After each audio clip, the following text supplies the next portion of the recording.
Well, ladies and gentlemen, this concludes the mini-series about the decision-making process of an independent voter. The typical Joe Blow living in a rural area. How to slice up the elephant in order to make sense of this election.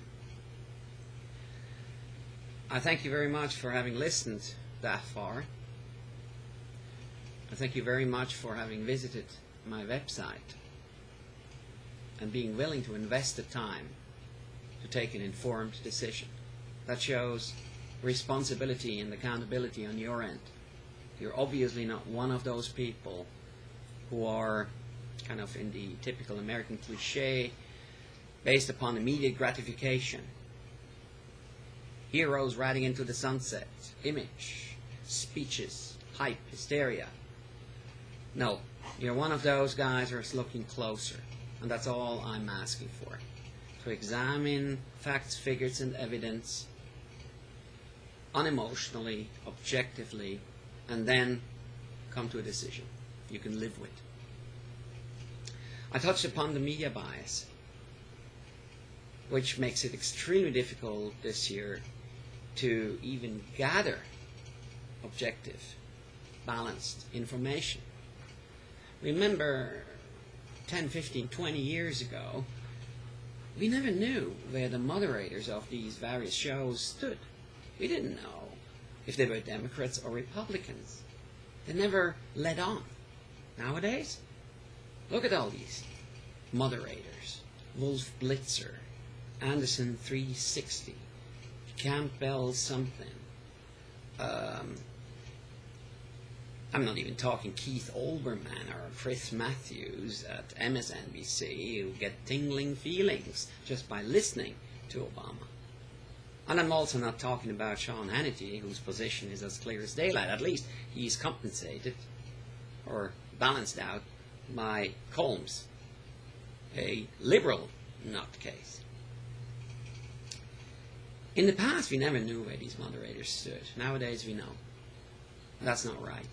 So where does the normal person, like you and me, get his information so he can actually come to an informed decision? It's almost impossible. You can't read the newspapers because they're following an ideology. The most influential ones, LA Times, New York Times, Washington Post, Newsweek, they're all the same tank. So where do you go? Well, you obviously found my website. That's one area. That's one place you can go. Go to independent websites. Go to independent Democrats who do not care about what the media is telling them, or Oprah Winfrey, or celebrities, or actors.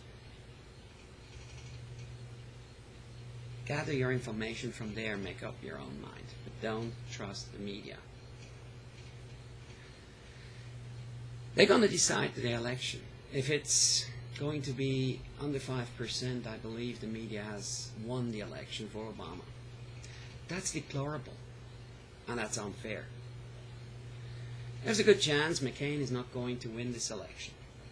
And I'm amazed how far Obama has risen as a candidate without a record of note.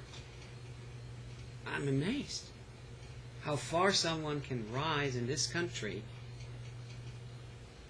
without anything to back up the claims, without a track record, resume, background, accomplishment, without any proof of service to this country. Nothing but huge speeches. I'm amazed. Only in America, I guess, is that possible.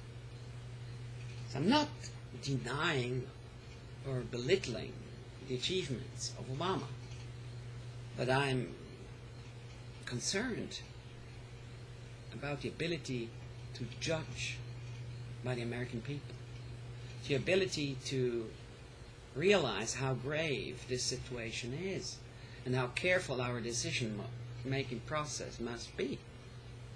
Because if you did, then you should be, to my opinion, I don't think you want to pay higher taxes. And I sure believe that you will share my opinion that higher taxes on businesses is not going to energize the economy. Bigger programs expanding the government is not going to solve our problems. It's tightening the belt, is a spending freeze, is pork barrel spending cuts. It's a consolidation and streamlining of our government. And yes, at times, better regulation and better oversight, no doubt. But certainly not the abolition of free trade. Trade wars, trade restrictions, trade sanctions is not the way to energize our economy. To create a business-unfriendly environment is not going to create jobs.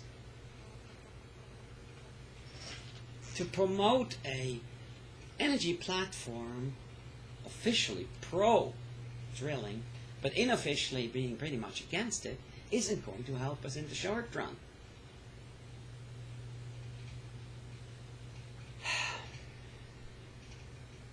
So, in the end, I was hoping I was able to make my case for the McCain-Palin ticket. I hope you want the same things. More money at the end of the month, a safer environment, and a safer country, where we don't need to fear that people like Putin or Ahmadinejad engage in adventures just to test our president's flexibility. I don't think you want that. I don't think you want to see a nuclear holocaust in the Middle East. I sure as hell don't believe that our hard-fought, so close establishing of a functioning democracy in Iraq, you want to endanger and jeopardize that by a hasty withdrawal with timetables. Not for as long as we still import 40%, 30%, 20%, 10% of our oil from that region. I think you were able to follow my rationale that substance is more important than style. And I hope you can follow my reasoning that on one end you have a leader we can agree with, disagree with, but at least know where he comes from. And on one end we have a person who's able to deliver fantastic speeches, but has nothing to back his promises up with. In the end, let's not forget, after the election is over, this country needs to unite behind whoever is going to be president. I believe only one guy can actually unite the country, because there are areas we can find each other. Areas of, I call them, lowest common denominator. And there is another candidate who has become part of the divide. My final thoughts were devoted to change. And I hope I was able to make a case for the fact that change without experience isn't going to happen. Experience without change can happen. But fortunately we have with McCain a guy who has the experience as a prerequisite to implementing intelligent change. So I believe he has the credibility to implement change in Washington. Whereas Obama is disqualified just based upon his lack of experience. You cannot change something if you don't know the animal. Sorry. I thank you very much again for having shared this time with me, having listened to my rationale. Please engage. Please debate. Copy-paste content. Review, revise, correct me if I'm wrong. Most of all, take an informed decision. Thank you very much. Good night. God bless America.